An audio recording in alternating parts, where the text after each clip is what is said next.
देखो गाइस, आज मैं आपको दो ऐसी चीज़ों के बारे में बताने से वाला हूँ जिसके बारे में सुनकर आपको भी हैरानी होगी। पता है क्यों? क्योंकि ये बात आपको सुनना पड़ेगा, उसके बाद आपको पता चलेगा। भाई, आज मैं अच्छा खासा सुबह से नहा धोकर अच्छे से रेडी होकर गया था मैं कॉलेज।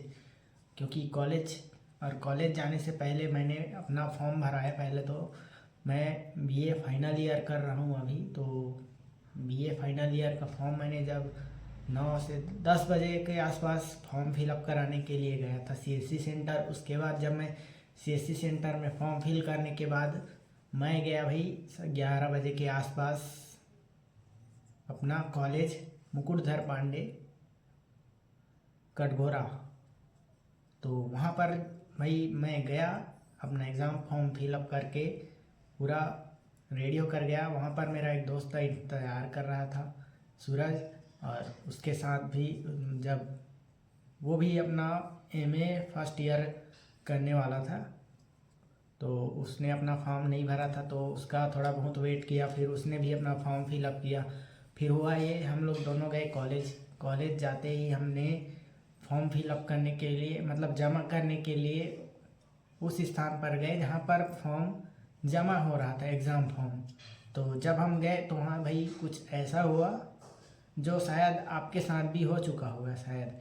तो हमारे साथ ऐसा हुआ भाई, जब हम गए तो वहाँ पर रसीद तो काट रहे थे जो एग्ज़ाम फॉर्म का। तो हमने वहाँ पर जन भागीदारी शुल्क का 350 रुपये दिया, और एग्ज़ाम फीस वगैरह तो पहले से ही हम लोगों ने क्लियर कर दिया था। तो वहाँ पर हमने एग्ज़ाम फॉर्म जमा अभी नहीं हुआ है, सिर्फ रसीद काट कर दिए थे 350 रुपये शुल्क, जन भागीदारी शुल्क के साथ। और उसके बाद में हम जो टीचर था उसने बोला भाई अभी तो जो फॉर्म जमा करता है वो अभी आया नहीं है।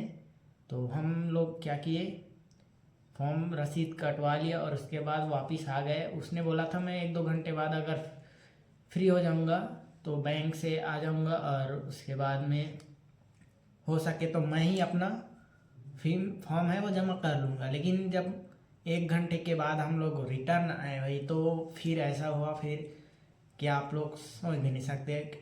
वैसे ये नॉर्मली है, क्योंकि अभी सेमेस्टर वालों के एग्ज़ाम चल रहे हैं, और एग्ज़ाम चल रहा था, इसी वजह से सभी लोग एग्ज़ाम की ड्यूटीज़ में लगे हुए थे। तो हमने वहाँ के एक सर से पूछा, तो उन्होंने जवाब दिया भाई आज आज तो फॉर्म जमा नहीं होगा और कल भी नहीं होगा, हमें जाना पड़ेगा परसों भाई। मतलब आज है ट्यूसडे है, मतलब वेंसडे थर्सडे को जाना पड़ेगा हमको दोबारा कॉलेज उस एग्ज़ाम फॉर्म को जमा करने के लिए। हमारा फ़िलहाल तो रसीद काट कर दे दिए हैं जो जन भागीदारी शुल्क का रहता है उसका, और अभी फॉर्म जमा करेंगे तो उसका दूसरा और रिसिप्ट होता है ना, उसको देंगे जमा करके। उस वैसे नॉन कॉलेज में हम लोग कर रहे हैं।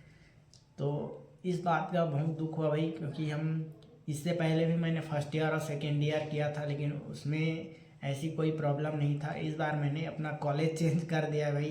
पहले मैं कर रहा था पीजी कॉलेज में जो कोरबा में है, और अभी मैं कर रहा हूँ मुकुटधर पांडे कटघोरा के कॉलेज में।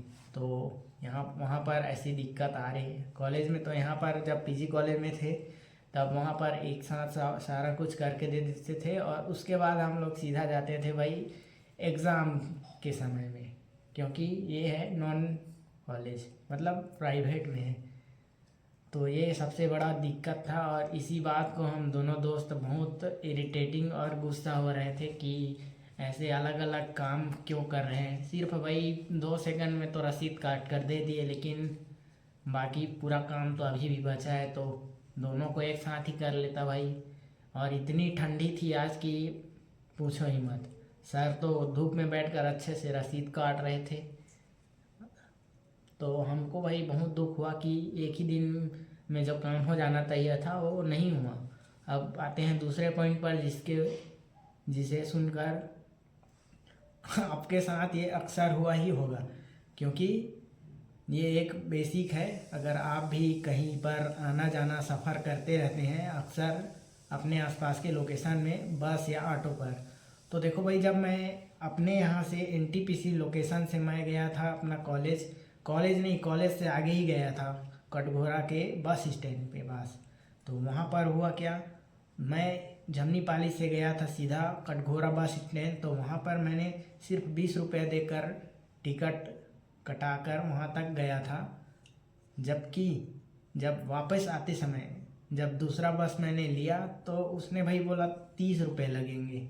अब ये क्या बात हुई भाई, एक ही लोकेशन यहाँ से वहाँ जाने पर दो अलग अलग रेट कैसे हो सकते हैं। तो मैंने भाई बोला, मैं ये तो नहीं बोल पाया कि मैं वापस मतलब कटघोरा आते वक्त मैं उसी लोकेशन से 20 रुपये देकर यहाँ पर आया हूँ, ये तो नहीं बोल पाया। लेकिन उसे ऐसा ज़रूर बोला भाई 20 रुपये तो लगते हैं, लेकिन उसने माना नहीं भाई। और ये दिक्कत हमेशा अक्सर होती रहती है, हर कंडक्टर सही नहीं होता भाई। ये बात तो अच्छे से है मैं समझ गया हूँ, क्योंकि ऐसा मेरे साथ कई बार हो चुका है और मैंने अन्य लोगों के साथ भी ऐसा होते हुए देखा है और इससे कई बहस भी हो जाता है। लेकिन मैंने इन सब चक्करों को छोड़ दिया भाई, मैं 30 रुपया दे दिया और अपना लॉस नहीं बोलेंगे भाई, 10-20 रुपया महीने नहीं रखते हैं अभी के लिए फ़िलहाल तो इस वजह से भी मैं बहुत गुस्सा महसूस कर रहा था, क्योंकि भाई एक ही लोकेशन से आने जाने पर एक ही रेट होना चाहिए ना, तो दो अलग अलग बसों में ऐसा बहुत बड़ा डिफरेंस है। मतलब एकदम ज़्यादा बड़ा डिफरेंस नहीं है, लेकिन फिर भी भाई हर लोग यहाँ रोज़ आना जाना करते हैं भाई, तो क्यों लोगों के साथ ऐसा खिलवाड़ करते हो। वही क्यों कोई और वही लोकेशन पर जा रहा होगा तो उससे तो कम लिए होगे, क्योंकि हर बंदा रोज़ का आना जाना तो लगा ही रहता है वैसे। तो मैं तो पहली बार नहीं गया था, मैं इससे पहले भी गया था तो 20 रुपये में ही तो चला जाता था, लेकिन इस बार उसने वापस आते टाइम 30 रुपये ले लिया। बात इतना ही नहीं था, मुझे बहुत गुस्सा आ रहा था उस टाइम जब उसने मेरे साथ ऐसा किया था। और आपके साथ भी ऐसा हुआ होगा जब बहस हो जाती है, कहासुनी हो जाती है, जब हम किसी कंडक्टर के साथ ऐसे किराए के बीच में आ जाते हैं तो भाई आज मेरे साथ ऐसी चीज़ें हुई हैं। तो बने रहना भाई मेरी वीडियोस में, आप तक मैं नए नए वीडियोस लाता रहूँगा। धन्यवाद।